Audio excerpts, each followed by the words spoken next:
Dating kapamilya actress, may bonggang comeback na pinaghahandaan.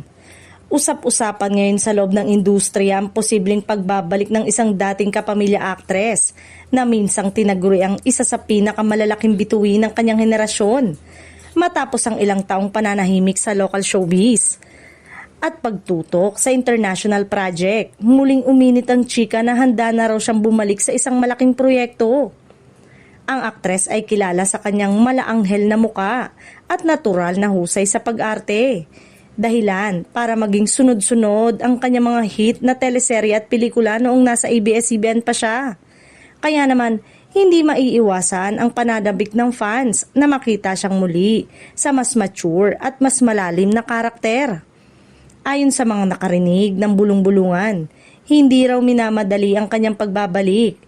Pinaghahandaan umano ito ng gusto upang masigurong babagay sa bagong imahe at mas pinong pagganap ng aktres. May posibilidad ding isang seryosong drama o kakaibang proyekto ang niluluto para sa kanya. May mga nagsasabi ring bukas ang pinto sa pakikipagkulab muli sa dating Home Network, lalo na kung ang proyekto ay may solidong kwento at world-class na atake. Hindi rin malayong isama siya sa isang ensemble cast o bigyan ng kakaibang papel na malayo sa nakasanayang imahe niya noon. Sa ngayon, wala pang kumpirmasyon mula sa kampo ng aktres o ng network, ngunit habang dumarami ang pahiwatig, mas lalo ring tumitindi ang espekulasyon.